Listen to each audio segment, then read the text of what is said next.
Entonces, señores, hoy teníamos un pequeño segmento de fisiopato de edema con las correlaciones. Vamos a ver qué se leyeron de eso. Que tres buenas nomás. Yo no leí eso, loco. ¿Mm? ¿Cómo que pero bueno? Y que tres de 10 buenas. Vamos Bueno, a ver, no. vamos a ver. Pero Javier, vamos a ver, dime algo ahí. Espérate un momento. Aníbal. No, men, yo no leí. Ah, está bien, No leí. eso está muy bien. Eso está muy bien, esa vaina. Así Ok, que, Yo, empecemos yo con el puedo usar. edema. Empecé a no, compartir. ujú, dale. Espera. Que empezaste a compartir. Ah, eres tú que lo vas a explicar. No, espérate. No, No, dale. toma. Toma, Déjame espérate. explicártelo. Dale, comparte. Comparte, dale. Dale. Dale. Vamos a explicar Feynman hoy, espérate, déjame. ¿Cómo fue? Vamos a No, hacer Feynman hoy. no, dale, La técnica de dale. Feynman. Dale. Oye, ya. Ya yo no voy a compartir Mírala, esto. déjame ver. Ya yo puedo compartir. Sí. Iba a caer.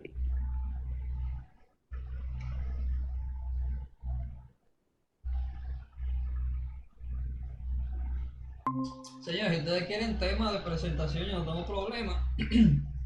Manín, yo te voy a Ponme sacar un, el por jugo. favor, para mañana, para hacer una diapositiva así. ¡Miel! La base con paint. Dame, yo Claro, dime. Ya, durísimo, loco.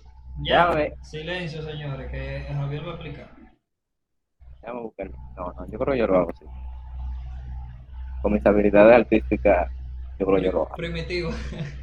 Sí. No, Nada, no. mi gente. Ajá. Como dice Ponlo Frank. grande, ponlo ampliado. Dale. Como ha dibujado. Nada, mi gente, miren. En la fisiopatología del edema se va a estar dada por el desequilibrio de las fuerzas de A, de Frank Stahl. No, ¿qué fuerzas de Frank Sí, Stahl? así mismo es.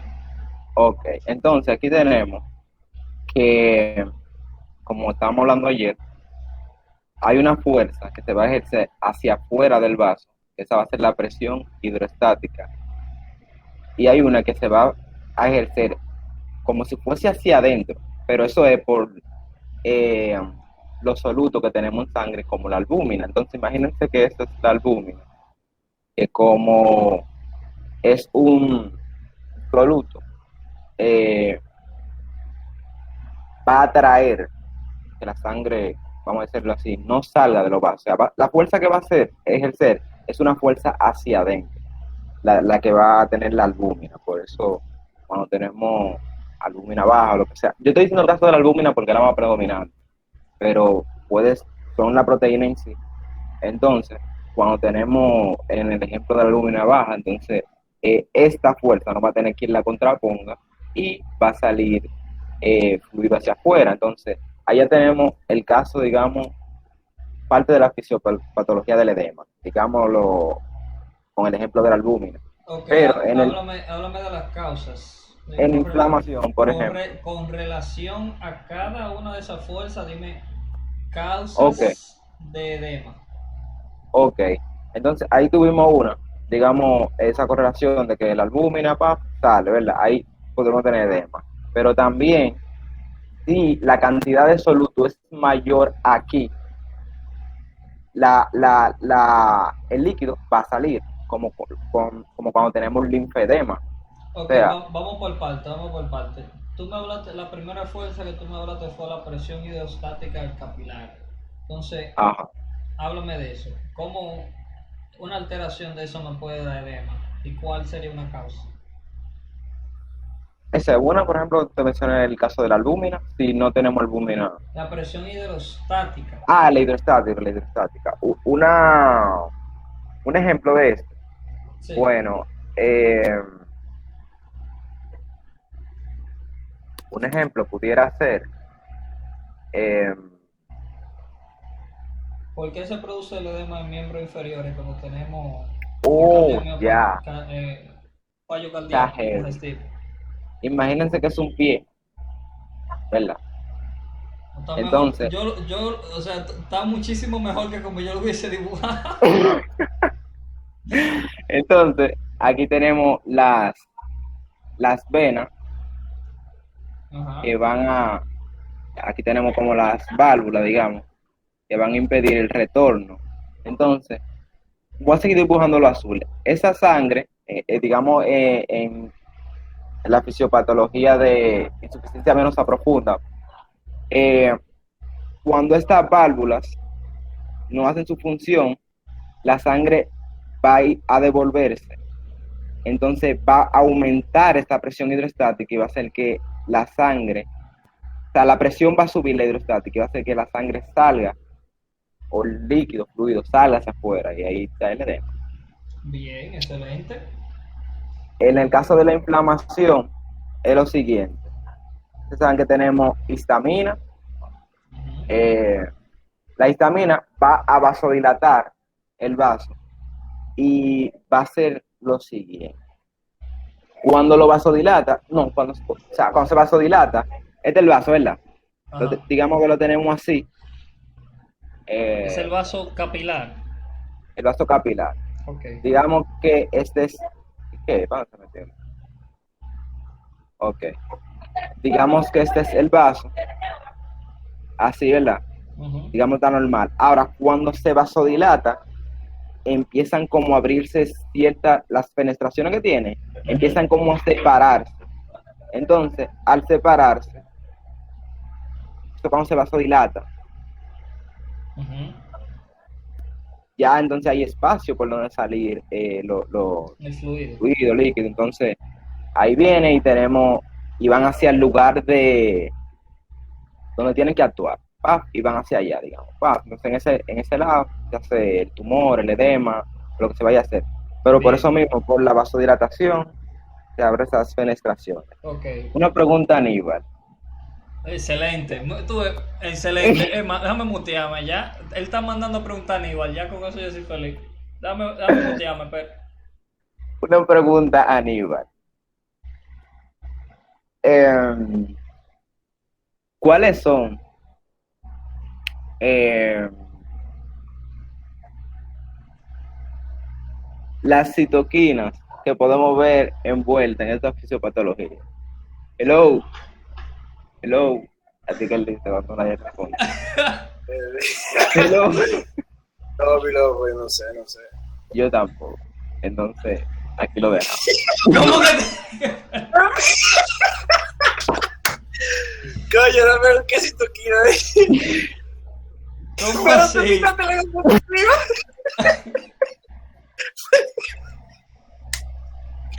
Señores. ¿Qué fue? No, pero Javier, tú Había que tullite ya. No, manín, mira, ponme un par de temas que yo voy a mandar un currículum para dar clase contigo. Tato. No, no, Tato. Señores, bueno, vamos a continuar. Yo creo que en sí ya, Todo bien. sin cierto y vaina, yo creo que en sí ya es eso. Ya, ¿qué más se pudiera decir? Sí, ya hablamos de por qué la presión hidrostática produce el aumento de la presión hidrostática produce el edema. Entonces, por qué la disminución de la albúmina dentro del vaso capilar produce edema también, y eso va a ser cualquier causa, cirrosis hepática, hay disminución de la producción. Si tenemos síndrome nefrótico, tenemos pérdida de albúmina. Manín, pero el síndrome nefrótico la gente lo tiene como en su cabeza, como que no hay nada. Hay una señora por aquí que tiene la pierna edematizada.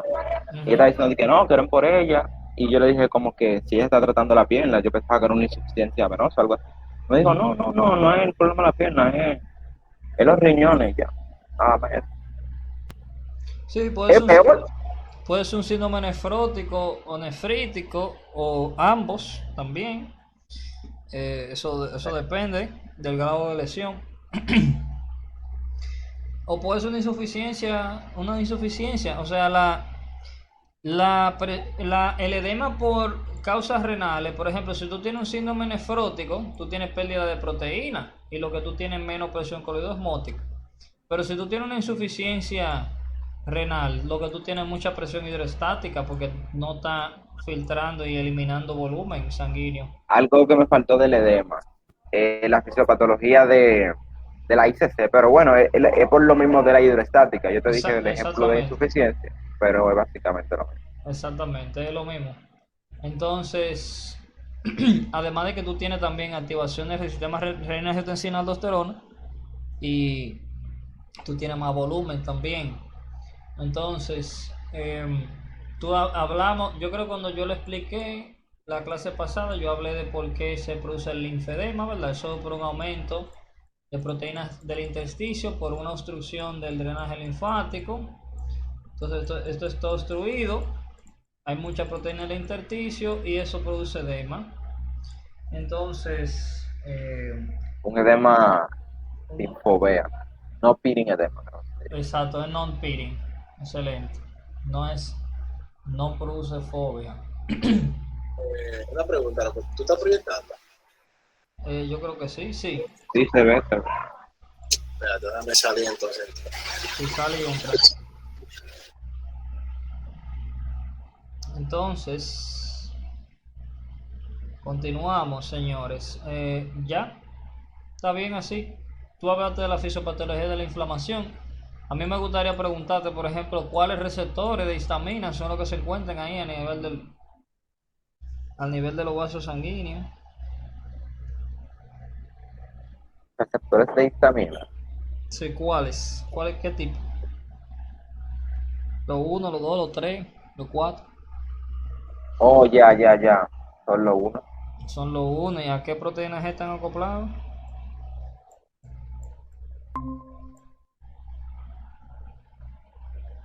A la proteína GQ. EQ. Excelente. Entonces por eso favorecen contracción. Entra calcio, pero eso en el endotelio. El mismo endotelio que es, o sea, GQ es calcio lo que entra, ¿verdad? Es el endotelio que hay una vasoconstricción. O sea, una contracción de las células endoteliales. Las células endoteliales se contraen, están expandidas normalmente y luego se contraen, y eso es lo que permite la apertura y las fenestraciones y la salida del líquido. Bien, entonces Por el otro mecanismo de vasodilatación, que por el cyclic GMP, creo que.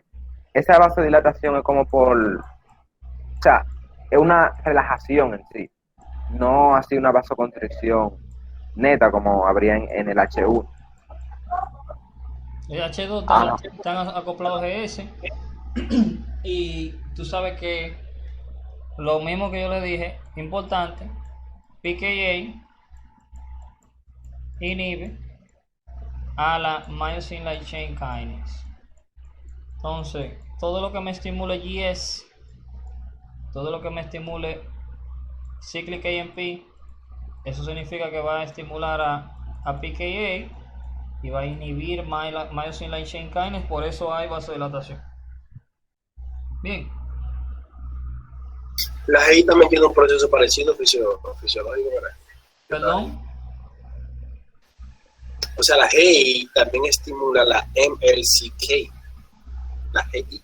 La GI lo que hace es lo contrario, o sea, disminuye el cyclic AMP, por ende hay menos activación de PKA, por eso hay menos inhibición de la myosin light chain kinase, lo que hay una activación de la myosin light chain kinase. es como el mismo paso, lo único que la GI la inhibe, ese paso.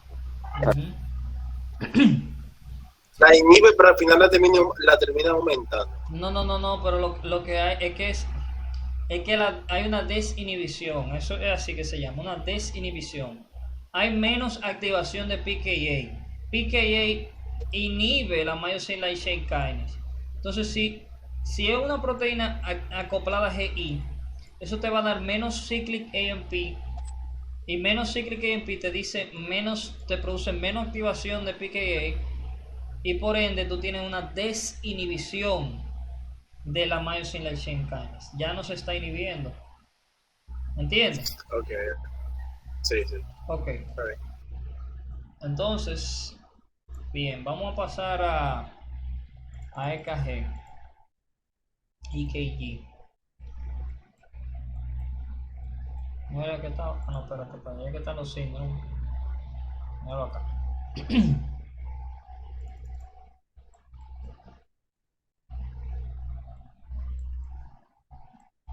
Entonces, vamos a ver.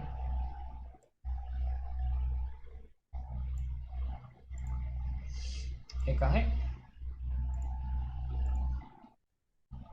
Entonces, el EKG es una medición, una medida, un recording de las alteraciones eléctricas del corazón, o sea, de los impulsos eléctricos del corazón.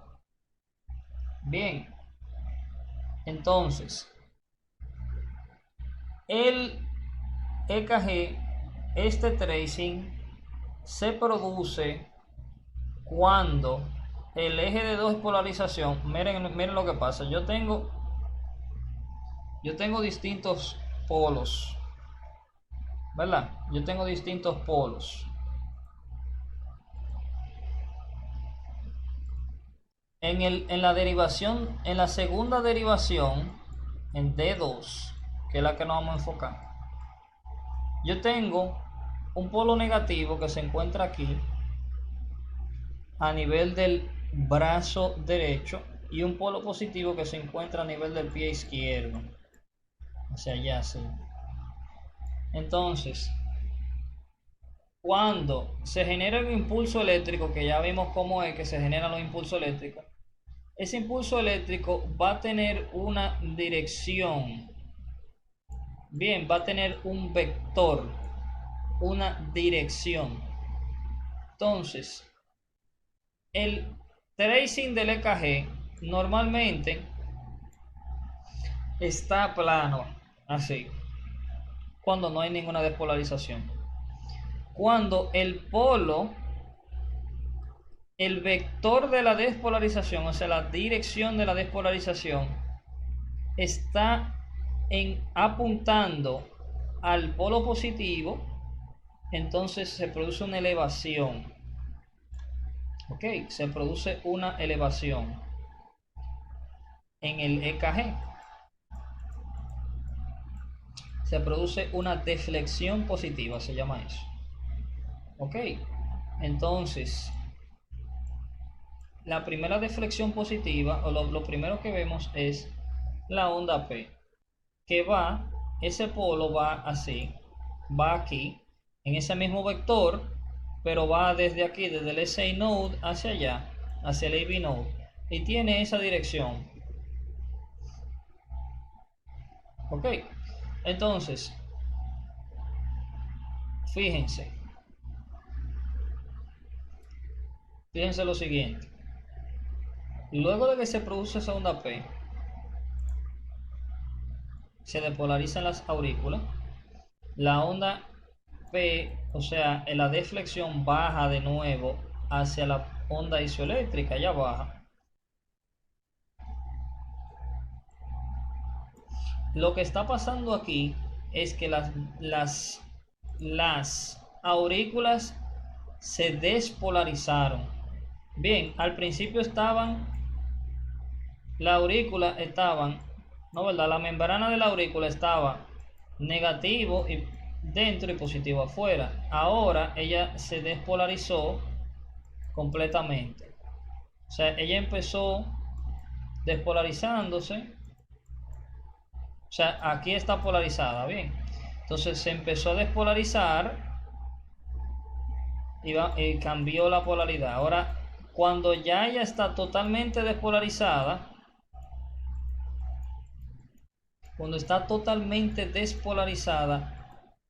entonces no tenemos ningún vector, porque no hay ningún impulso eléctrico que está viajando, ¿verdad? No tenemos ningún vector. Está totalmente despolarizada, no hay ningún vector.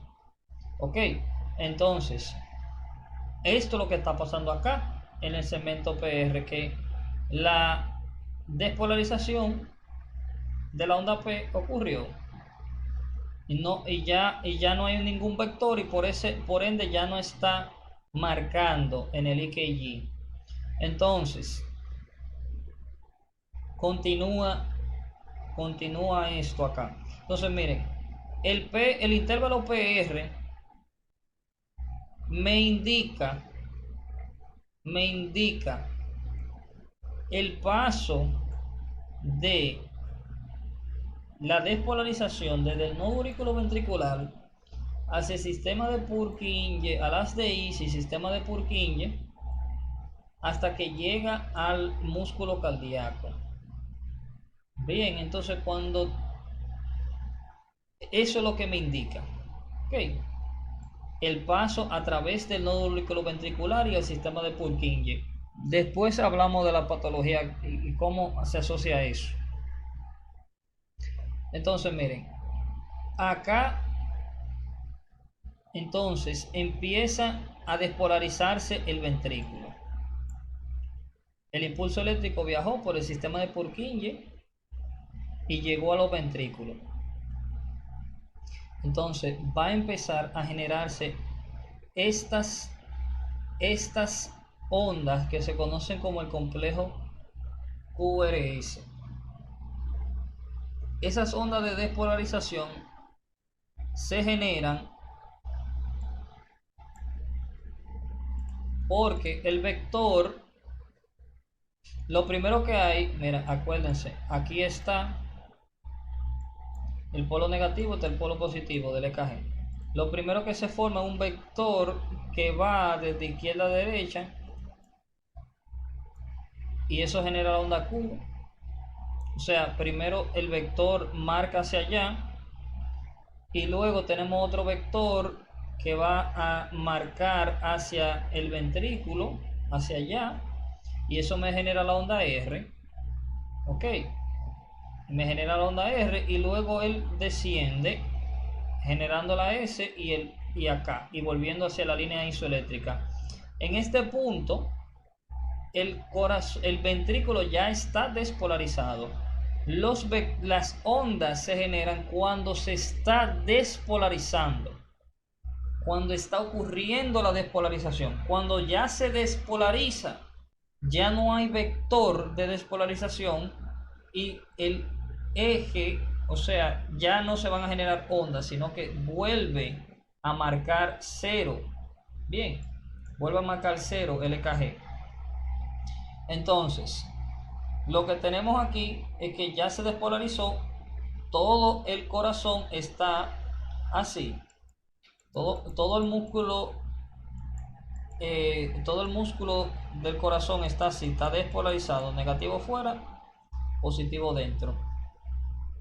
Eso es lo que pasa acá en el segmento ST. El corazón está totalmente despolarizado. Entonces, luego empieza la repolarización. Bien, luego empieza la repolarización y la repolarización empieza en la punta del corazón. Bien, entonces, ¿qué pasa? Mira, el corazón está así, totalmente despolarizado. Entonces, la repolarización empieza aquí en la punta del corazón. Vamos a suponer que esa parte de la punta del corazón. Entonces, el vector que se va a formar va a marcar hacia allá, hacia la punta, porque el vector siempre marca hacia el lado positivo, o sea, donde hay cargas positivas. Entonces, cuando se empieza a repolarizar esta área, el vector de despolarización va a marcar hacia allá. Bien, y por ende se ve como una elevación en el EKG. Bien, porque el vector está apuntando hacia el polo positivo. Entonces se está elevando, se va a continuar elevando y luego que el ventrículo está totalmente repolarizado va a descender. Ok, y ya ahí en esa parte ya está totalmente repolarizado. Ya luego de la onda T, la repolarización ocurrió completamente. Bien, entonces, de esa manera es que se generan cada una de las ondas. Es cuando las despolarizaciones o las repolarizaciones están ocurriendo. Cuando ocurre la despolarización ya por completo, no marca nada. Ok, el EKG no marca nada.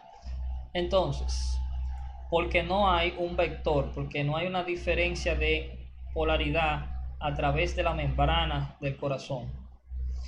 Entonces, miren, ustedes ven que el EKG marca la despolarización del atrio, la despolarización del ventrículo y la repolarización del ventrículo. Ustedes no ven que ahí dice repolarización del atrio, ¿verdad que no?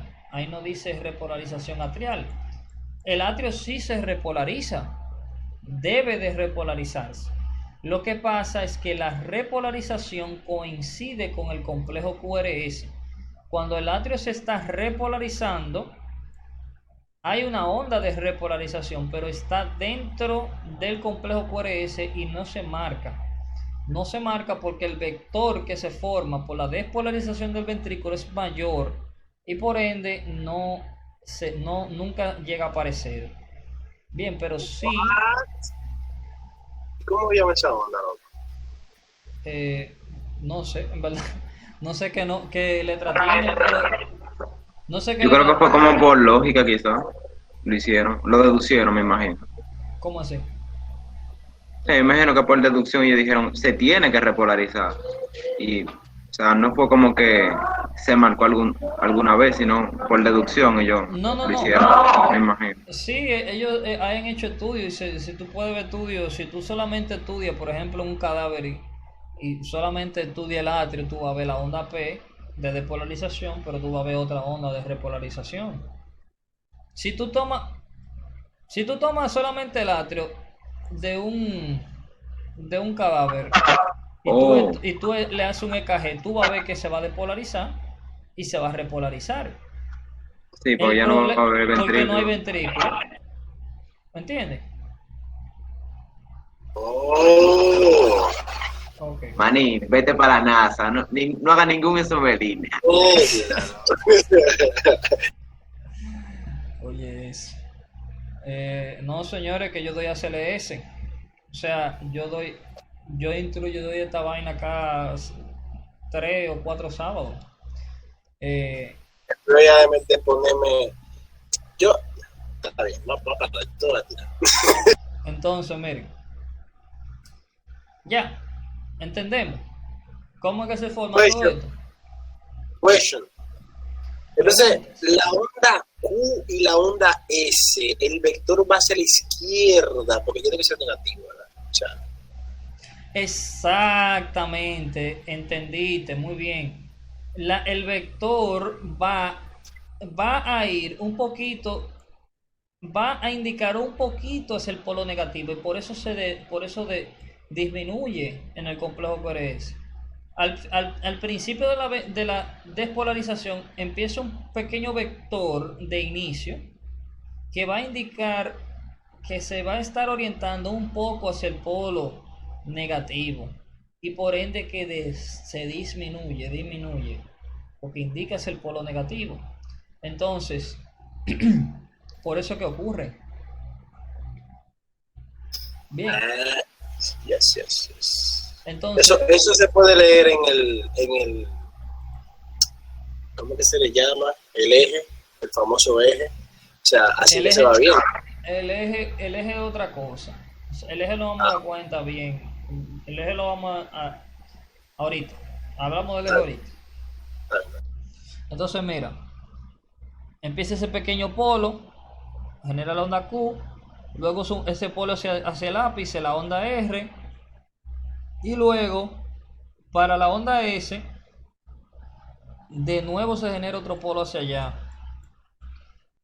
Ok, se tiene que generar otro polo hacia allá para que se deprima más de la onda isoeléctrica, luego es que ella vuelve aquí a la onda isoeléctrica, o sea, hacia el punto isoeléctrico donde no está ni positivo ni negativo, o sea, donde no hay polos, está totalmente despolarizado en ese punto.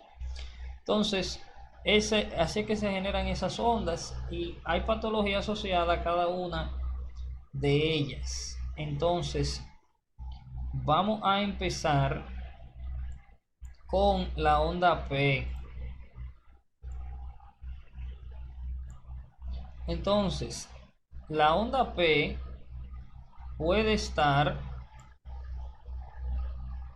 en B1, que la vamos a evaluar usualmente.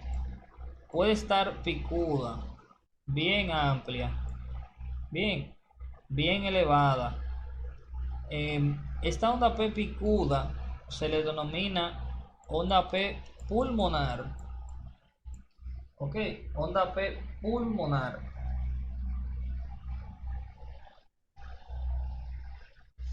Y esa onda P pulmonar me indica un right atrial abnormality.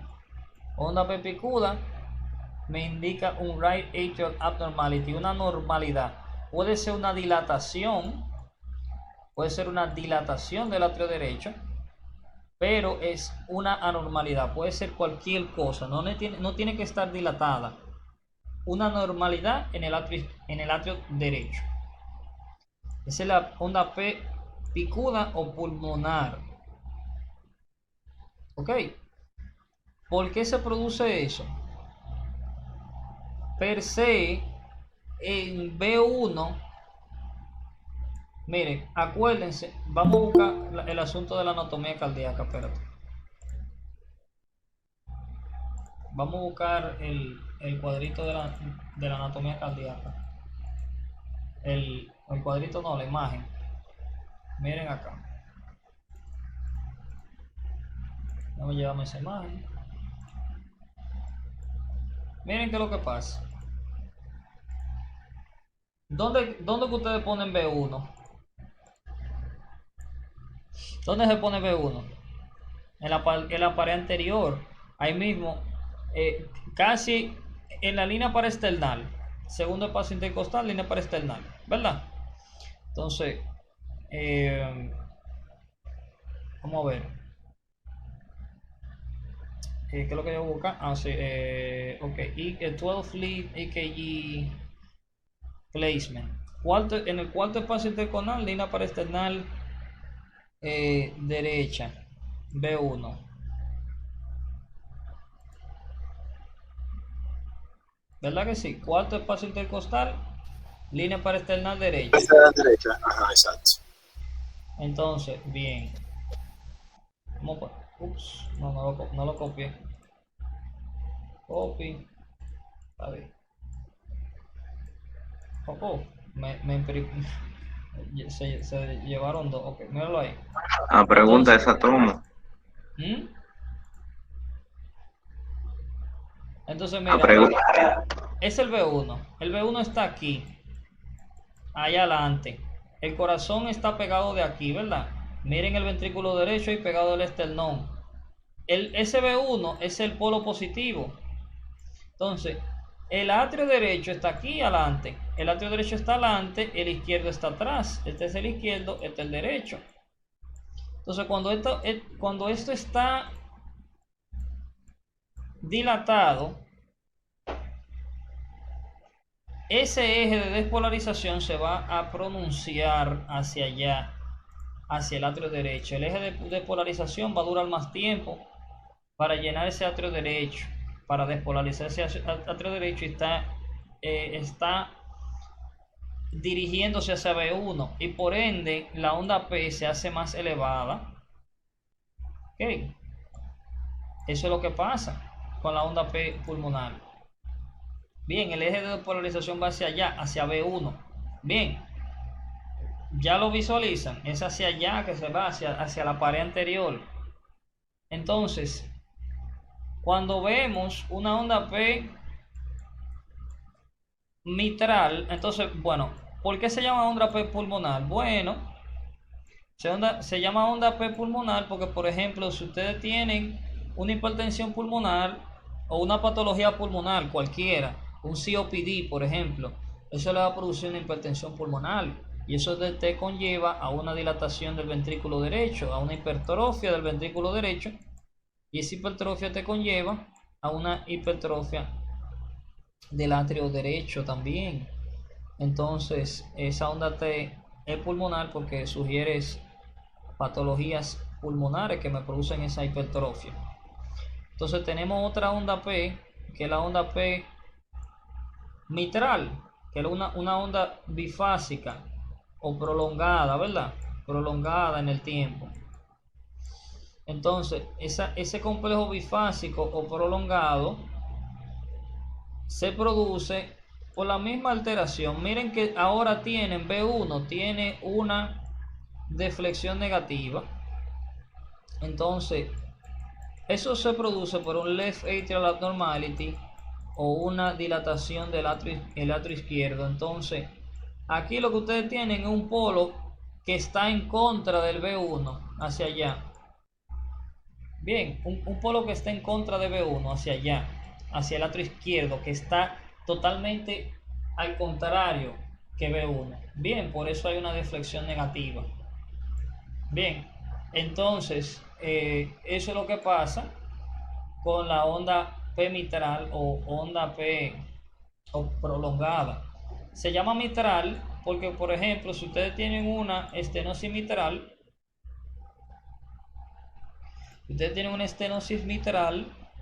esto va a producir una dilatación del atrio izquierdo y se va a producir la normalidad, se va a producir la onda. Ok, entonces, muy importante. Entonces, ya. Una cosa, entonces la mitral tiene, la onda mitral entonces tiene una deflexión y es como ancha, y la pulmonar es como alta, se podría decir. Es bifásica, tiene dos elevaciones, o sea, tiene una depresión en elevación, y la onda P pulmonar tiene una sola, es alta, tiene una gran elevación. Ok, entonces, eso, por eso que se producen las ondas, así, y esas son las normalidades que ustedes deben de conocer de onda P. Hay patologías que le van a producir una pérdida de la onda P. Por ejemplo, una hipercalemia te produce una pérdida de la onda P, y muchísimas otras patologías. Entonces, P, onda P. La fibrilación también. Exacto, sí, exactamente, la fibrilación. Bien, esa sería una causa bien común, fibrilación. Entonces, segmento PR. Le mencioné que el segmento PR equivale a cuando la despolarización está cruzando por el nodo auriculoventricular y el sistema de Purkinje. Entonces, si yo tengo aquí, es que vamos a ver los bloqueos. Aquí es que vamos a ver los bloqueos. Yo voy a tener una onda P y tengo el inicio de QR, entonces tengo el intervalo aquí, el segmento PR.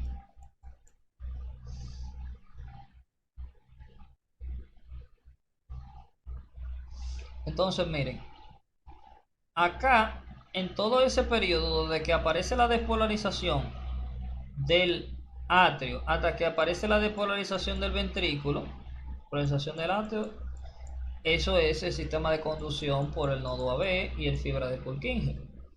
Entonces, si yo tengo bloqueos, si yo tengo alteraciones, patologías que me alteran esa conducción a través del nodo auriculoventricular, entonces este segmento PR va a estar prolongado. Y ahí yo tengo los distintos bloqueos. Son 4. Grado 1, grado 2, que tenemos dos tipos. Movitz tipo 1 o tipo Weckenbach y Movitz tipo 2. Y tenemos grado 3 o bloqueo AB completo. Entonces esos son los 4 tipos. Vamos a ver cuáles son sus características.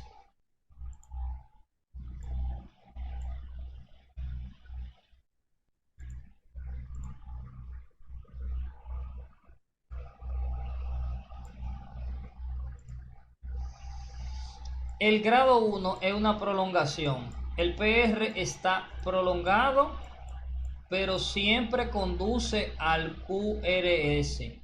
Vamos a verlo en EKG. Ok, type 1 AB block. Ok, so grade 1 AB block. Okay, grade 1.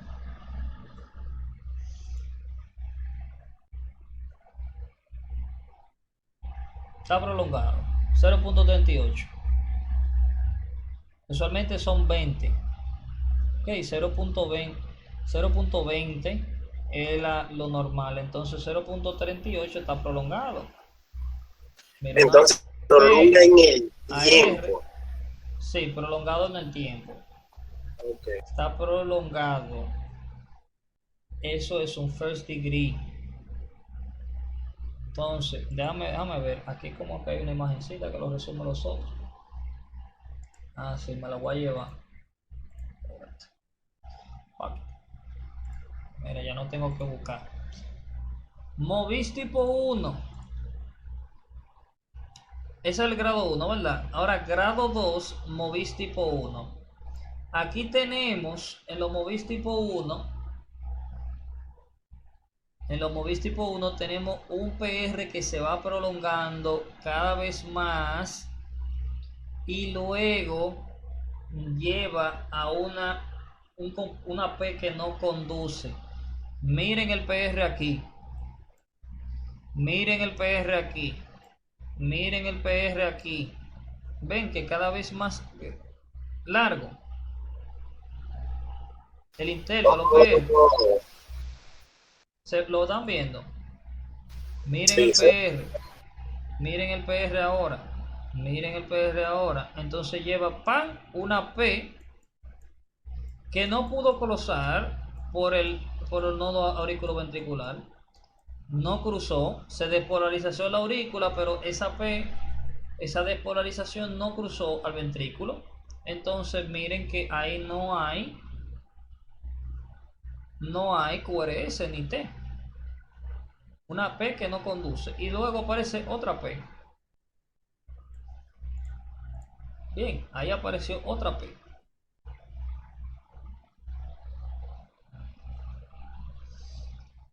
Ahí le está hablando de otra característica que lo IRR, el intervalo RR regular. Eso es porque cada vez se va haciendo más corto. Se va haciendo más corto el intervalo RR. Pero fíjense, lo más importante es eso. Una pregunta, o sea, no es más... ¿Cómo? O sea, no es más largo que se hace, o sea, el intervalo, o sea, cada vez se va prolongando más, ¿no? Según se va prolongando el PR, entre R y R, yo pienso como que ese intervalo va a crecer cada vez más. Debería, ¿verdad? Pero dice como que se acorta, ¿no? Ahí no entendí esa parte. O por ejemplo, mire, el último, esa R está ahí y la otra está allá lejísimo. Sí, Mira, pero lo que pasa es que dependiendo de cómo tú lo veas realmente. Depende de cómo tú lo veas y de cómo tú lo empiezas a contar. Pero sí, es cierto. Tiene sentido lo que tú dices. Por ejemplo, cuando empieza acá, o sea, después de que ocurre la P que no conduce y luego viene la otra P, el intervalo irregular RR debería ser más largo porque entonces el PR está prolongándose y está durando más tiempo para cruzar esa depolarización al ventrículo. Tiene sentido.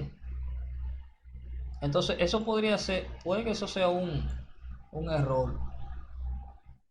Puede que sea un error. Pero habría que buscarlo. Pero lo que les digo, lo más importante que ustedes tienen que entender es, tienen que recordar eso, increasing PR intervals. Entonces, en el MOBIS tipo 2, señores, miren, en MOBIS tipo 2, ustedes van a tener PR normal, constante. Puede que estén prolongados, pero el punto es que a través de cada uno de los bits,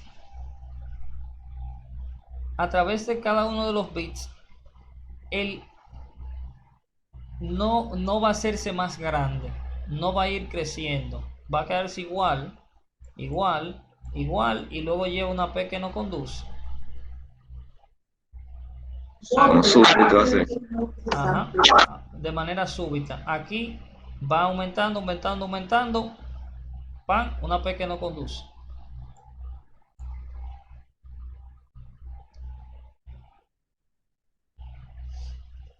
Bien.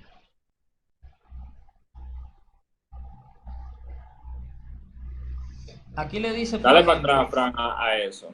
aquí, Tú estabas, donde estaba la P que no conduce. ahí. ¿Qué pasó? Ok. Nada, que estaba viendo. Ok. Sí, mira, el PR normal, igual. No es que no necesariamente esté normal, puede que esté prolongado. El punto es que no aumenta. Sí, el asunto es Que no va aumentando Ok. cada vez. Ok. Ujú. En el Movit 1, pequeño, más largo y ¡pap! No aparece el QR. En el Movit 2, igual, ¡pap! Y no aparece el QR. Eso es así, Exacto. más o menos, un crescendo. Exactamente. Entonces, aquí tú tienes un tipo de bloqueo grado 2 también que se llama 21AB block, que ese no puede ser categorizado porque es que tú tienes una P que no conduce, una P normal que conduce a su RT. Entonces, como nada más tengo 2 P, no puedo saber si están aumentándose el PR o no. Entonces, eso se llama 21AB block. Okay, entonces tengo una P que no conduce, una P que sí, una P que no, una P que sí. Ok. 21AB block es de tipo grado, es un grado 2 todavía de bloqueo auriculoventricular.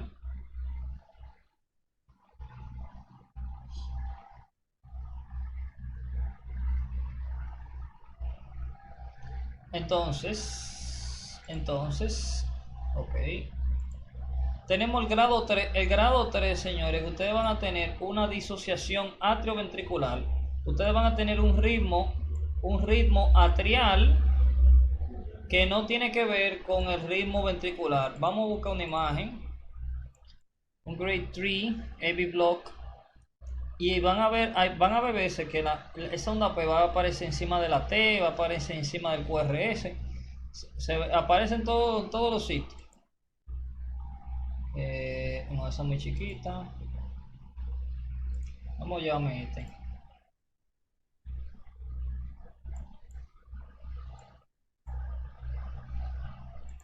Vamos a ver la onda P. Onda P. Onda P. Onda P. P. P. Mira aquí donde está.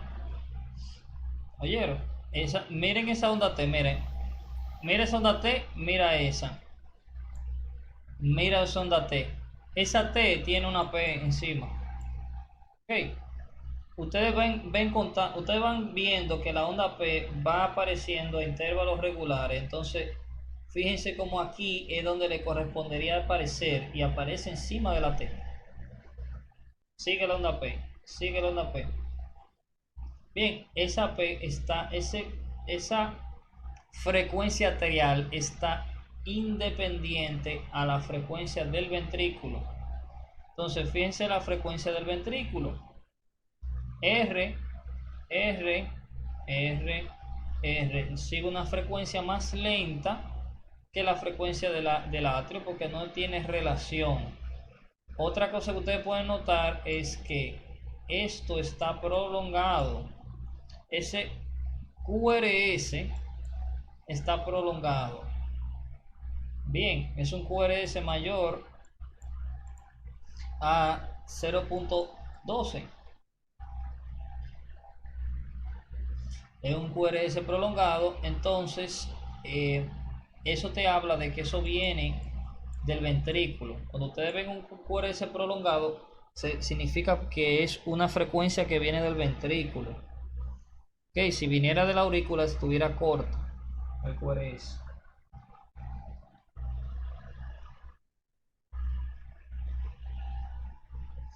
Entonces, señores, eso es el bloqueo de tercer grado. No se confundan, no se pongan a estar viendo PR. Que miren acá, ustedes pueden decir, bueno, mira, se prolongó. Y después, esta es la que no conduce. Mira, que el PR corto aquí. Tienen que ser muy cuidadosos y tienen que ver todas las ondas P y ver si guardan relación. Aquí, esas ondas P, tú vas a ver que están simétricas, ¿verdad? Pero cada una acompaña su QRS. Aquí hay una, pero entonces esta está más separada. Mira, esta y esta están más separadas, esas dos ondas P. Bien, eso se llama una pausa postconversión. Cuando tú tienes una onda P que no conduce, el atrio le toma como un momentito extra empezar otra onda P. Entonces, eso ustedes no lo ven aquí. Esa pausa postconversión, ustedes no la ven aquí porque el atrio está de su cuenta tirando onda P y el ventrículo está de su cuenta con su ritmo ventricular. Ok.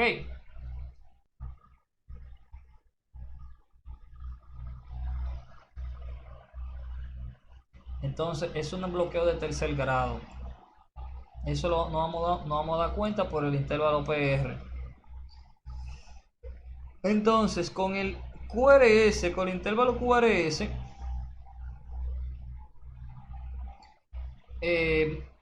el complejo QRS, nosotros podemos hacer varias cosas. Nosotros podemos evaluar varias cosas. Podemos primero evaluar el eje. Bien, el eje, el axis. Entonces, el eje cardíaco es el eje de dos polarización. Es ese mismo vector que yo le estaba hablando al principio. Mismo vector. Ahora, dependiendo, por ejemplo, si déjame tomar esa imagen de nuevo del corazón. Déjame tomar esa imagen para explicarle una cosa.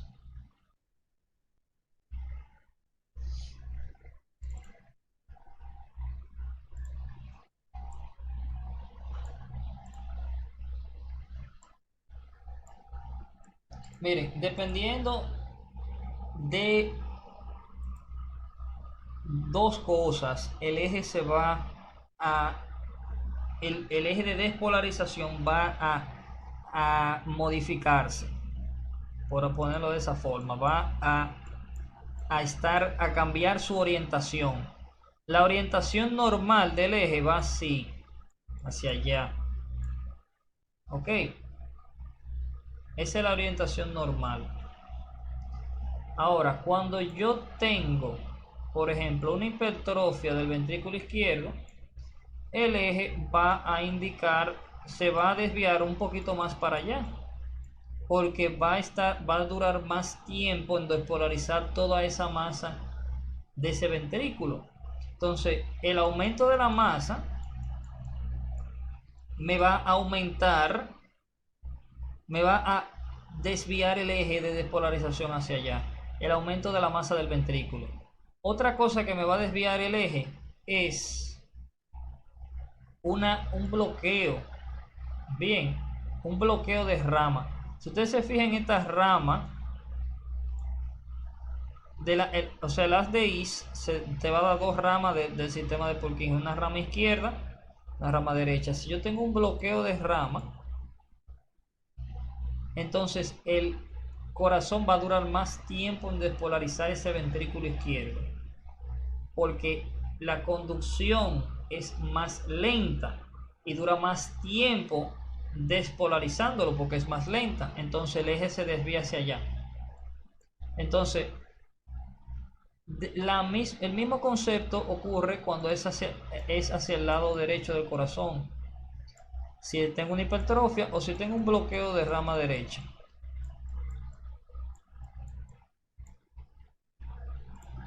Este sería un left bundle branch block.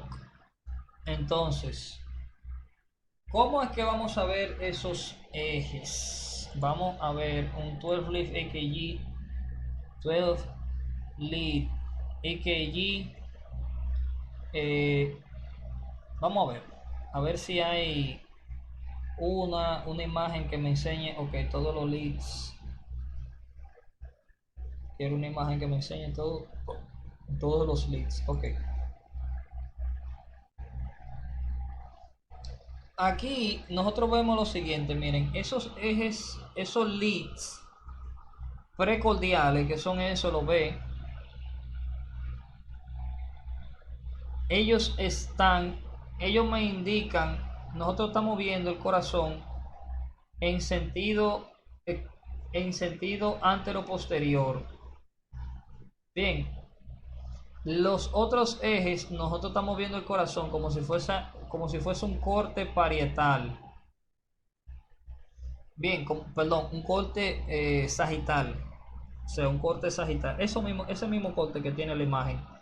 Ese mismo corte anatómico, eso es lo que estamos viendo. En los precordiales yo estoy viendo en sentido antero-posterior. Mírenlo acá.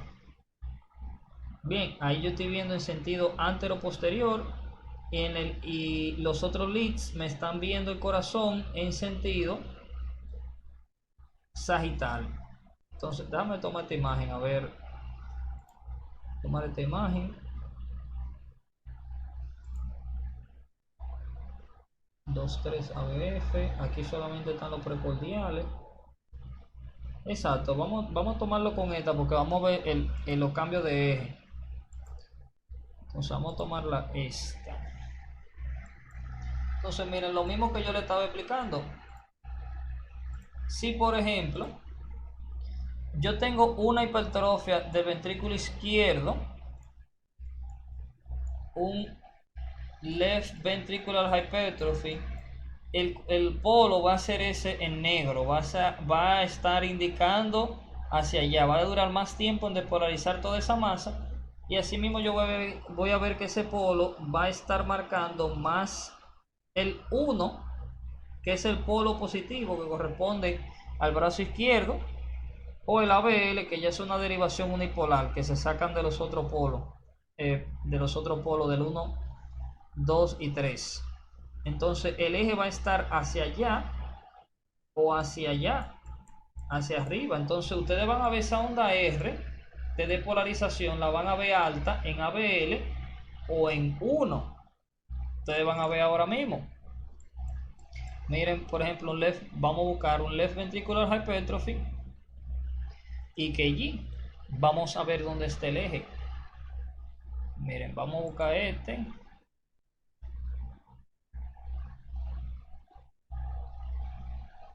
Left ventricular hypertrophy. Entonces, vamos a ver.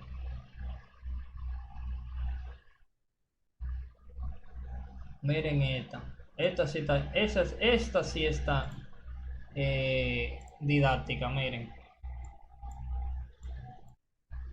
fíjense, el polo va para donde está marcando, para 1 y ABL.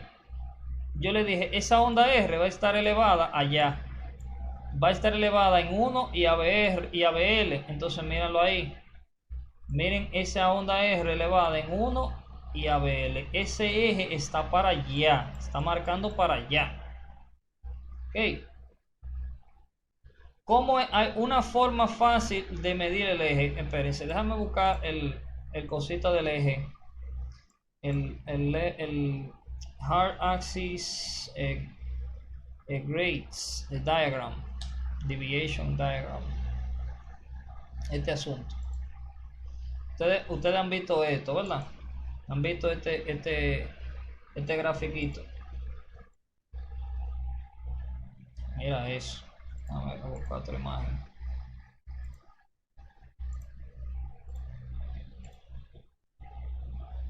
Entonces déjame poner esta más chiquita.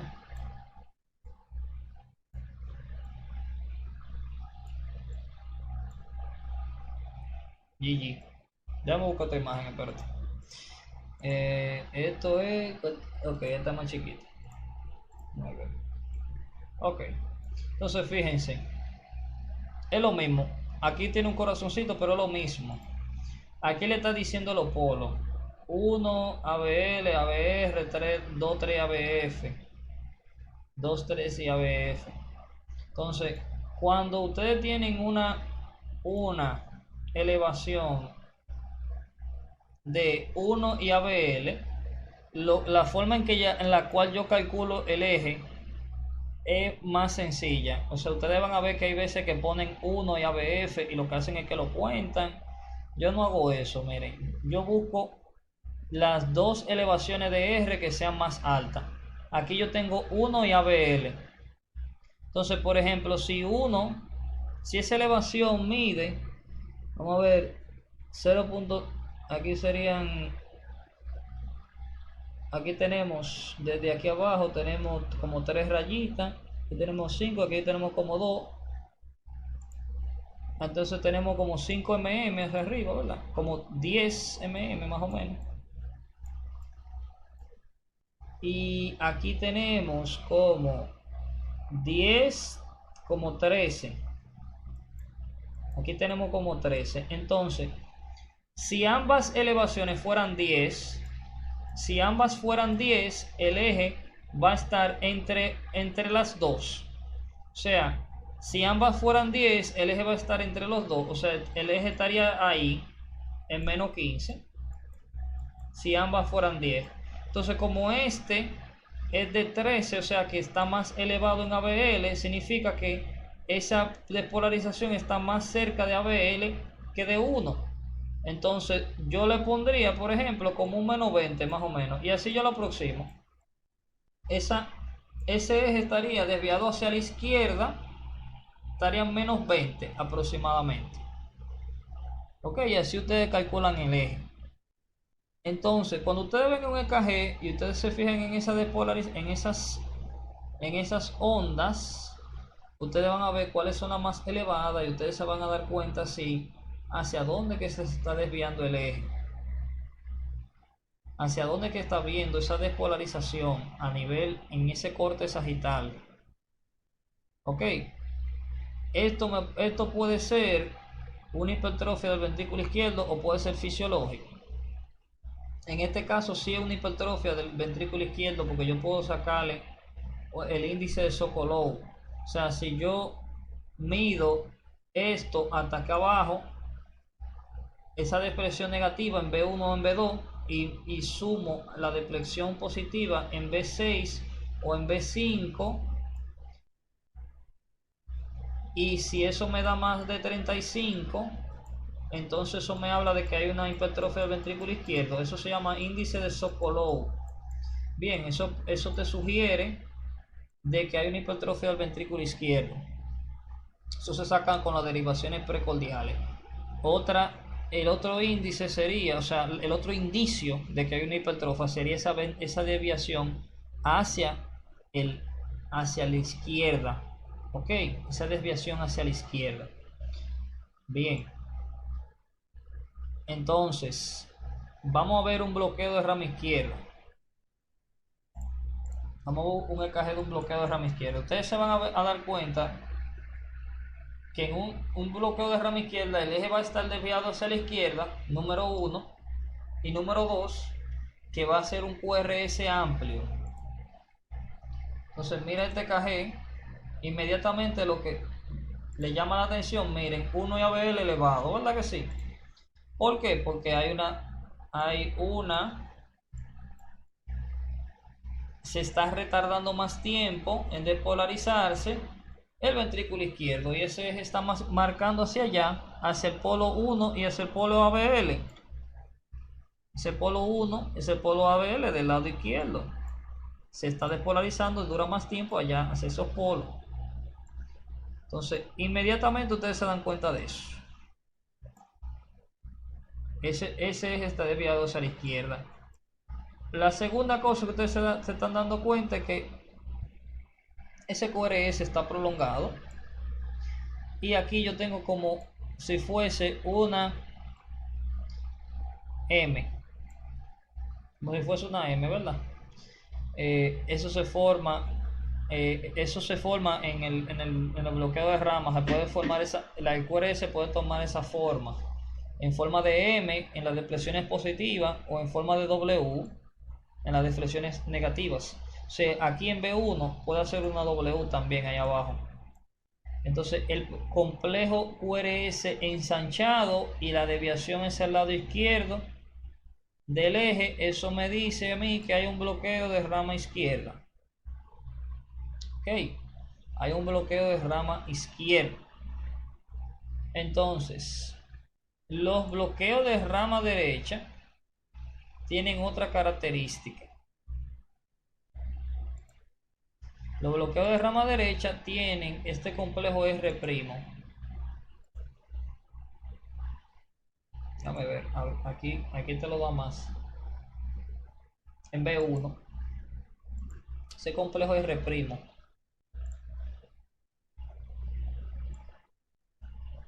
El bloqueo de rama derecha, ustedes se van a dar cuenta que tiene ese complejo R, S, R'.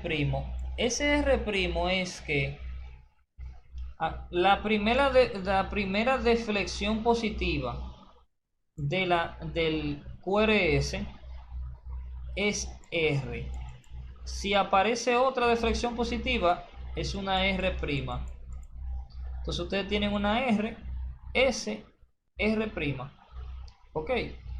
Eso es lo clásico del bloqueo de rama derecha. Ese complejo RS, R'. Entonces, si buscamos un bloqueo de rama derecha, ustedes se van a dar cuenta que el eje va a estar desviándose hacia abajo, indicando las derivaciones inferiores. O sea, el eje, la despolarización va a indicar hacia abajo. Hacia abajo. Indica, o sea, hacia acá. Miren, aquí que está el ventrículo derecho. Entonces, si eso está hipertrófico ahí, va a indicar, ese polo va a indicar las desviaciones inferiores. Vamos a verlo eso ahora.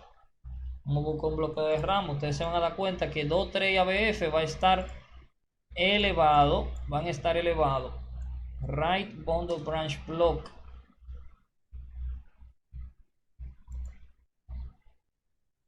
Vamos a ver. Aquí no se ve tanto. Aquí miren, aquí ustedes saben lo que hay aquí. Aquí hay un bloqueo de rama izquierda también, pero no nos vamos a meter en ese lío. Vamos a buscar un bloqueo de rama derecha puro. Vamos a ver uno que sea didáctico.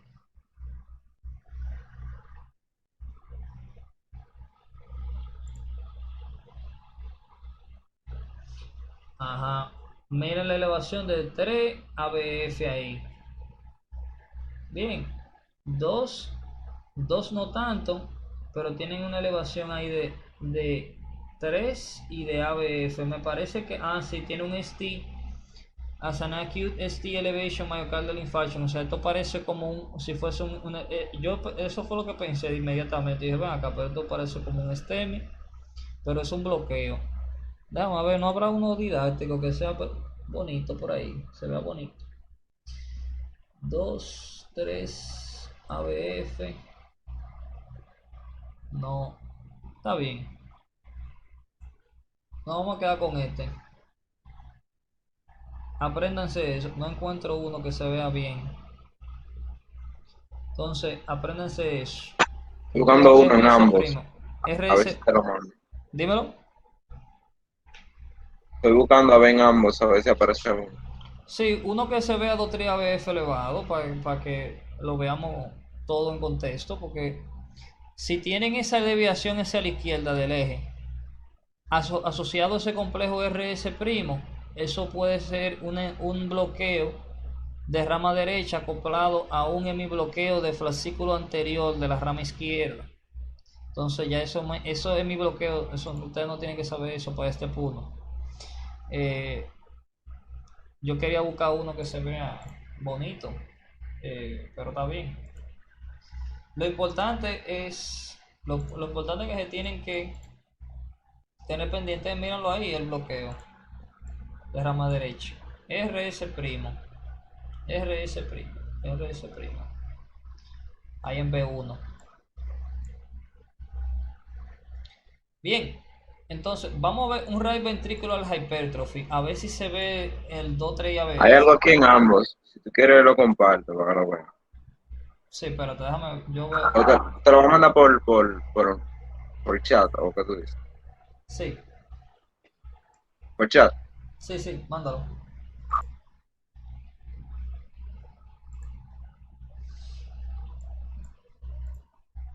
Entonces, señor, miren miren este bloqueo, esta hipertrofia del ventrículo derecho. Fíjense, aquí vamos a ver varias cosas. Estamos viendo varias cosas. Lo primero es que miren esa P, que está picuda, una onda P pulmonar. Pero entonces ustedes ven aquí en B1 y también está bifásica, o sea, que eso puede ser una hipertrofia de ambos atrios, del atrio izquierdo y del atrio derecho. Entonces, fíjense el complejo R que está elevado en 2, 3 y ABF. En ABL y en 1 no está elevado. Y fíjense que hasta en ABR está elevadísimo. Ustedes ven eso así, ustedes creen que eso fue que pusieron los polos mal. Que pusieron mal los polos. Eso es lo primero que ustedes tienen que ver, pero hay veces. ¿Dónde fue que yo puse el eje S? Espérate. Ok, vamos allá.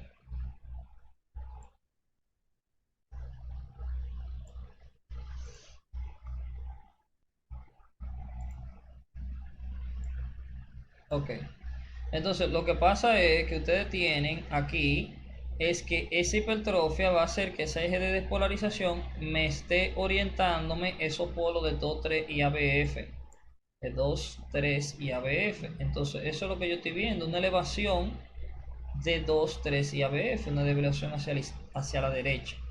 Ustedes ven que si ustedes ven un ABR elevado y esos polos están bien, los polos están bien puestos, bien colocados, eso puede indicar que hay una hipertrofia masiva, una hipertrofia sumamente masiva. Mírenla acá, una hipertrofia sumamente masiva del ventrículo derecho. Eso es súper exagerado ya, pero en lo usual es ver 2, 3 ABF elevado. Ok.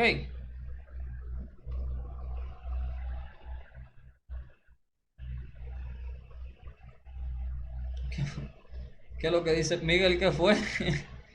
¿Y qué fue, Miguel?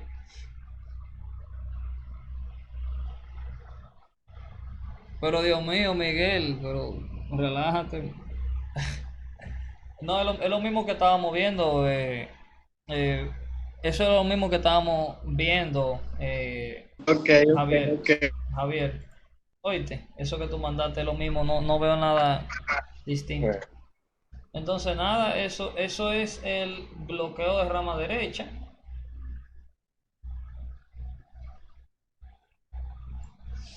Entonces, señores, dejen el chisme.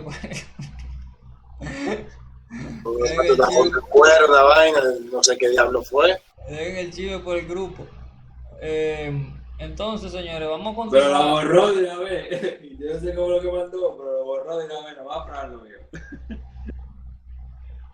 Bueno, miren. Vamos a volver a nuestras ondas.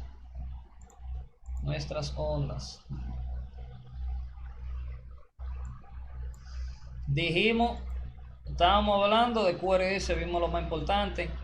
El bloqueo izquierdo, derecho, el eje. Mi bloqueo se lo deja de tarea. y vamos a ver el segmento ST.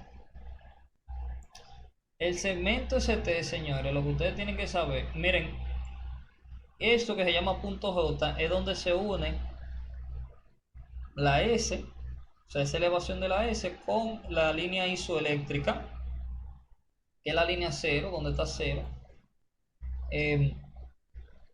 Eso es el punto J.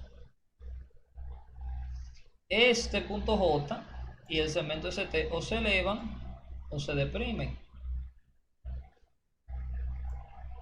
Ahora bien, vamos a ver qué significa cada una de esas cosas. STEMI versus non-STEMI.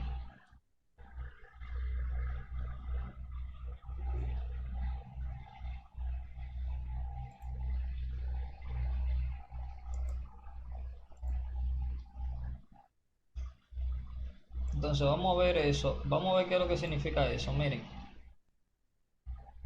ustedes pueden tener ahí en ese segmento ST o una elevación o una depresión, y eso significa miren, eso es como un corte transversal del músculo cardíaco.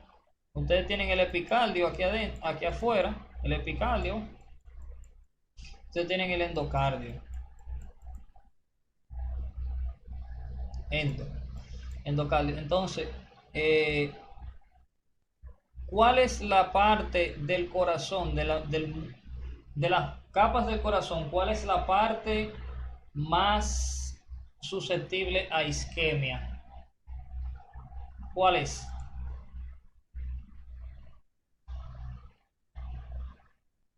Vamos a ver. Eso lo hablamos. El endocardio. El subendocardio. El subendocardio. El endocardio, ¿verdad? Debajo del endocardio, acá. Debajo del endocardio. El subendocardio es la porción más susceptible a isquemia. La irrigación del corazón está dada por las arterias coronarias que van aquí afuera, ¿verdad? El oxígeno de esa arteria llega hasta acá y suple el músculo. También adentro del ventrículo hay sangre, ¿verdad? Y hay oxígeno también. Pero no, o sea, al final coinciden en que esa porción es la que está menos oxigenada.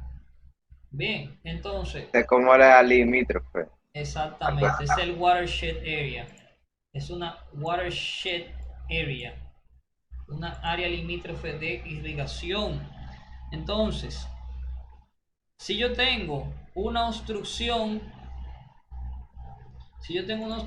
de esa arteria coronaria por una placa ateromatosa, que se formó un trombo ahí, vamos a decir que esa obstrucción es parcial todavía. Vamos a decir que es parcial, no es completa.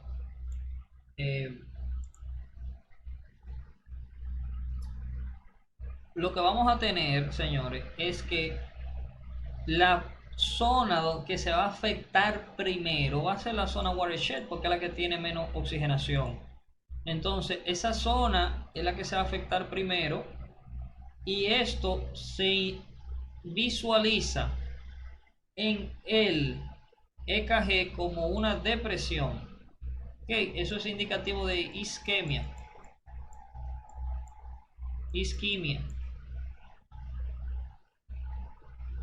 Bien. Ahora bien, cuando yo tengo una obstrucción completa,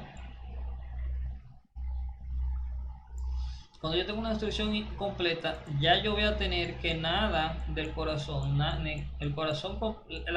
pared completa del corazón va a estar en isquemia, y ahí si se ocurre el infarto, ¿verdad? Si se necrosa, se produce una elevación de segmento ST. Entonces, esto te habla ya de necrosis, pero eso sería ya transmural. Ahora bien, ustedes pueden tener necrosis subendocárdica, y eso ya sería el STEMI, un non-ST elevation myocardial infarction. En un no STEMI yo tengo necrosis, pero de esa área solamente, del área del subendocardio. En un STEMI yo tengo necrosis de toda la pared completa del corazón. Bien. Ok, en el NSTEMI, solamente en la parte subendocárdica, y en el STEMI es en todo. Exacto. Ok. Es transmural. Es un infarto transmural. Hay una necrosis transmural en el STEMI. Ok. Si yo tengo una obstrucción parcial de la arteria coronaria y yo, por ejemplo, es un paciente que tiene angina. Él viene con angina, le dice que cuando sube escalera, cuando corre, cuando camina mucho, le duele el corazón, le duele, tiene un dolor anginoso, opresivo, retroesternal, le falta el aire, etcétera, etcétera. Ustedes le hacen un EKG y lo encuentran normal. Tiene un EKG normal. Ok. ¿Qué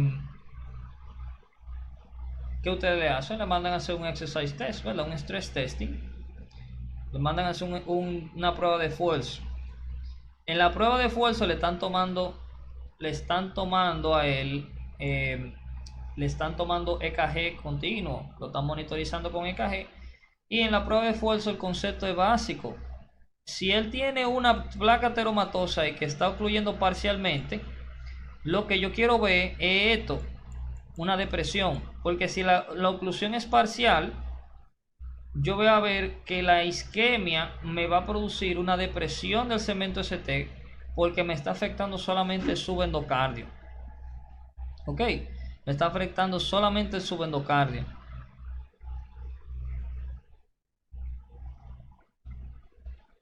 Bien, me está afectando solamente el subendocardio.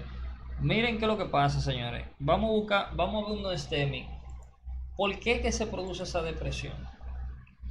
Vamos a ver por qué es que se produce. Vamos a ver un STEMI EKG así mismo. Vamos a ver un STEMI EKG.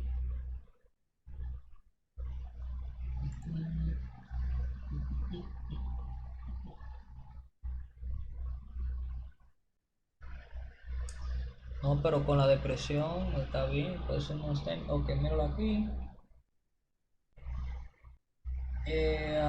Non-elevation, hay una depresión acá, hay una elevación. Esto yo creo que un STEMI va con otra cosa, porque esto puede ser una depresión recíproca. Déjame ver una cosa, un STEMI bien, que se vea bien, didáctico. Ese está muy chiquito, ese podría servir, pero está muy chiquito. Bueno, en fin, miren. Vamos a decir en B1. B1, acuérdense, está allá arriba a nivel de el cuarto espacio intercostal, línea paraesternal derecha. Él está aquí arriba, B1, ¿verdad? B1 está ahí, un polo positivo. Cuando ustedes tienen un no STEMI, ustedes tienen un polo que está en contra del B1. Bien, ustedes generan un polo de depolarización, porque lo que pasa es que esta isquemia me va a alterar la polaridad de la membrana y me va a generar un polo de despolarización que se va a oponer a B1 y por ende yo tengo una depresión del segmento ST. Ok, por eso es que se deprime. Entonces, en ese paciente que estaba con ese dolor, esa angina crónica, ustedes le hacen esa prueba de esfuerzo, ustedes lo que están es precipitando esa isquemia, porque ustedes están aumentando la demanda de oxígeno del corazón con el esfuerzo, y cuando no pueda suplir esa arteria coronaria al endocardio, se va a producir esa depresión del segmento ST, y ya ustedes confirman que ese paciente tiene una placa ateromatosa a nivel de esa arteria coronaria. Bien, y ya confirman con eso una angina estable, le empiezan aspirina, beta bloqueante y ya. y estatina. Entonces, eso es la depresión y la elevación del segmento ST. Déjame ver, hay algunos otros detalles que hay que recalcar de acá de First Aid. Déjame ver con relación a eso. Miren, como le digo, subendocardio, depresión, transmural, elevación del segmento ST. Ustedes tienen onda Q patológica también, que son unas ondas Q bastante deprimidas. O sea, las ondas Q usualmente son cortas, estas son más deprimidas. Hay criterios para uno describir las ondas Q, pero con que ustedes la vean así bien pronunciada, eso es suficiente por ahora. Entonces tienen esto en el EKG. Ok, esto es lo único que le dice del EKG con relación al myocardial infarction. Está bien. Era por si acaso me había volado algún detalle importante. Entonces, ya. Eso es con relación al segmento ST. Eso es lo que deben de conocer. Hay muchísimos diagnósticos diferenciales de elevación del segmento ST, pero lo vamos a ir viendo más adelante. Entonces, ahora nos vamos a la onda T. La onda T, ustedes tienen que recordar para el step 1, una onda T picuda, hipercalemia, bien, potasio elevado. ¿Por qué? Porque el potasio favorece la repolarización, ¿verdad que sí? El potasio, cuando entra a la célula, es que la repolariza, ¿verdad? Cuando la célula se depolariza porque entra sodio o entra calcio, entonces la célula se repolariza, es cuando el potasio, ¿cuándo qué? Cuando el potasio sale de la célula. Entonces en la hipercalemia, esa hipercalemia está asociado a esa onda T picuda, a una repolarización más pronunciada. Bien, entonces la hipocalemia está asociado a una onda U picuda. Una onda U aparece usualmente después de la T. Eso aparece en mujeres jóvenes fisiológicamente, no significa que tengan potasio bajo, pero si ustedes ven, si bien el potasio bajo y ven, van usualmente a ver esa onda U en el EKG. Puede que no aparezca, no es de que es súper importante, pero en el step 1 siempre se la pueden describir. Esa onda, esa elevación después del segmento, después de la onda T, se llama onda U. Entonces, eso es de hipocalemia. La hipocalemia también la plana, la onda P se la plana. Entonces nos vamos con QT interval. El QT interval es el intervalo que toma en ocurrir la repolarización. O sea, después de la despolarización, ¿qué tiempo toma ocurrir la repolarización? La repolarización.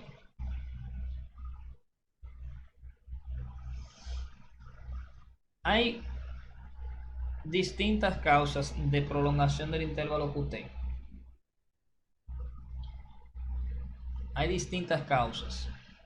Número 1, el calcio altera el QT. Una hipercalcemia, el QT se hace más corto.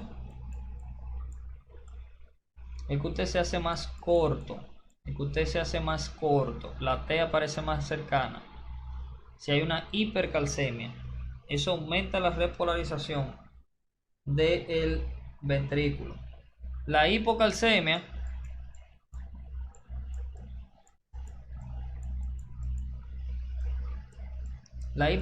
lo prolonga. Entonces, eso puede ser que le choque.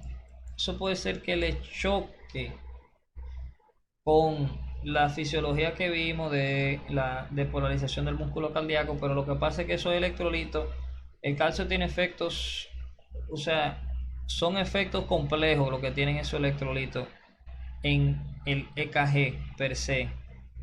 Entonces no podemos hacer esa asociación. Por ejemplo, ustedes podrían pensar, bueno, pero el calcio en la fase 2 debería de repolarizarse más rápido, ¿verdad? Pero no, son efectos complejos. Entonces, apréndanselo a sí mismo. Hipercalcemia decrease the QT, hipocalcemia lo prolonga. Hay distintos fármacos que prolongan el intervalo QT. Y esos fármacos, lo que pasa es que esos fármacos tienen efectos en los canales de potasio. Ahí era donde quería llegar. ¿Perdón?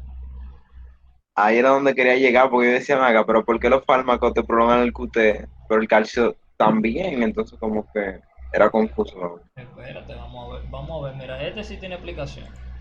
Hay fármacos que actúan sobre esos canales de potasio, lo que vimos. Vamos a ver, a buscar la despolarización. Está bien. Yo lo voy a dibujar.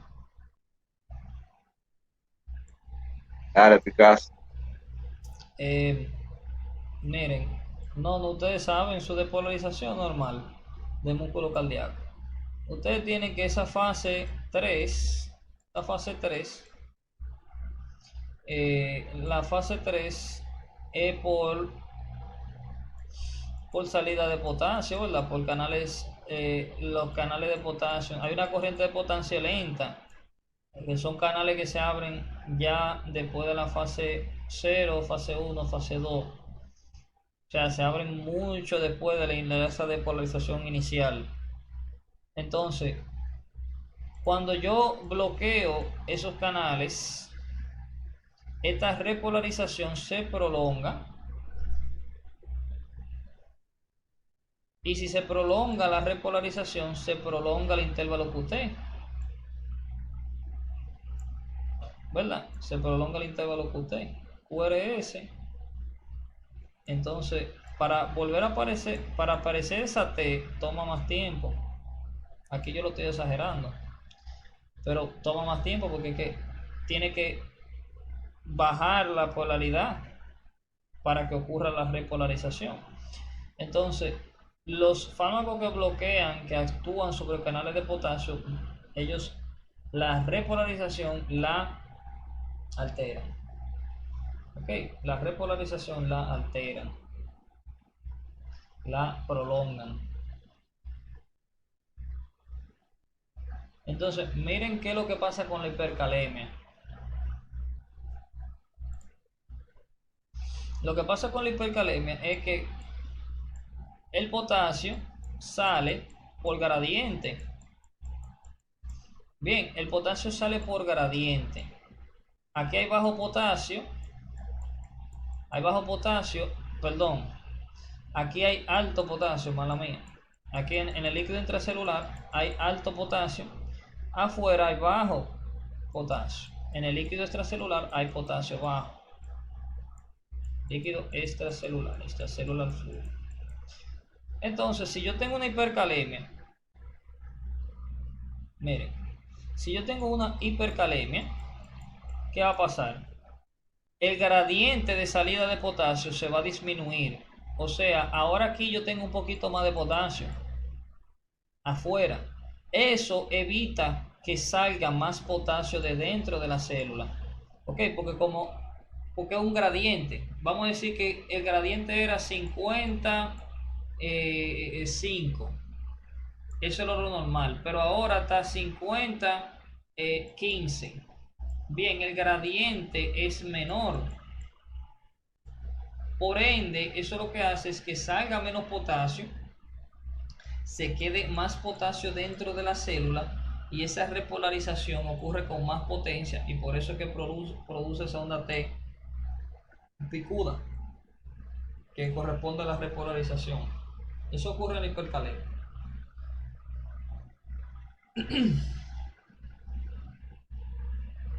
Bien. Eso es lo que ocurre en la hipercalemia. Ok.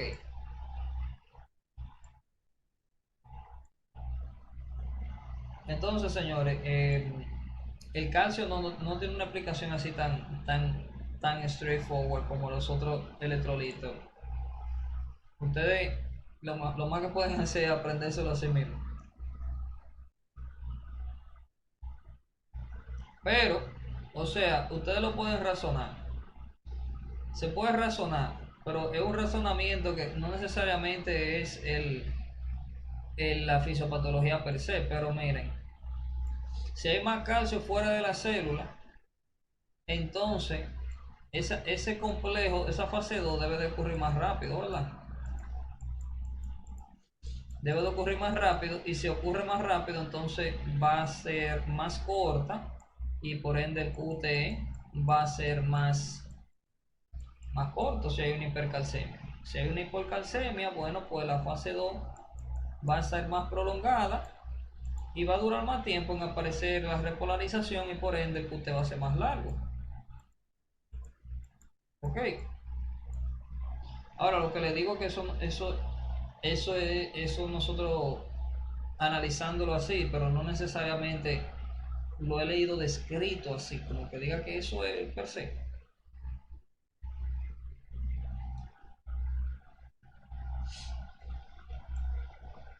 Entonces, señores, hablamos de QT, hablamos de T, ya hablamos de todas las ondas. Entonces vamos a ver qué es lo que produce, cuál es el problema de la prolongación del QT. Entonces, cuando el QT está prolongado,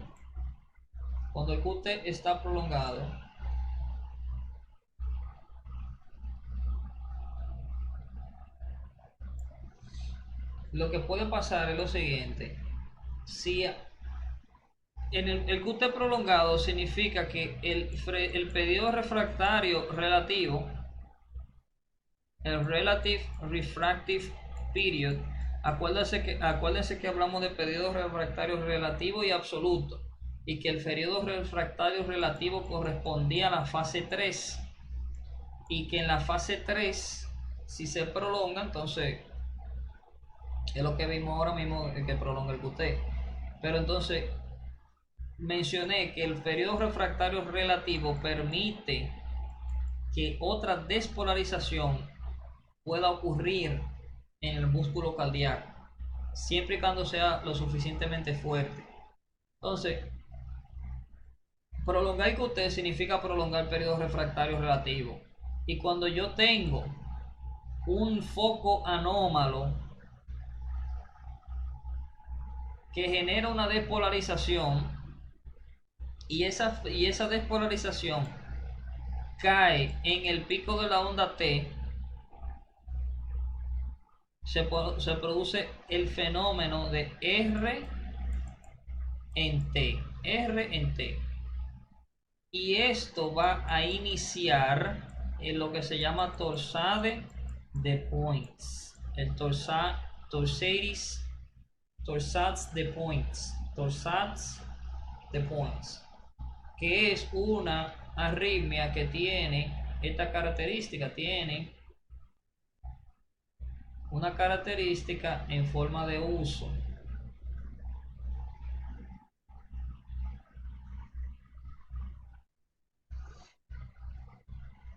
Bien, hay una R, o sea, hay unas despolarizaciones. ¿Dónde está el mouse? Okay. Hay unas despolarizaciones que van aumentando y van disminuyendo. Esos periodos bajos se llaman nodos, y estas elevaciones así en forma se llaman uso. Ok, entonces eso se llama torsade de points. Eso ocurre cuando tenemos una QT prolongada en el cual una despolarización coincide con la onda T de otra. Ok, eso precipita que esta arritmia. Bien, cuando tenemos un torsade de points, el tratamiento es magnesium sulfate, sulfato de magnesio. Con eso que se trata. Bien, entonces vamos a dejarlo aquí, señores, y vamos a continuar con las otras arritmias en la próxima clase. Vamos a continuar con las Bien. otras arritmias. Franz, Sería el viernes, ¿verdad? Dime, oye, Franz, señor. la clase los sábados y domingos van a empezar a partir de la semana que viene, ¿verdad? Ok, déjame decirte. Ok, Déjame decir. está bien. Este fin de semana, miren qué es lo que va a pasar. La próxima clase va a ser viernes. Déjame parar la grabación. Y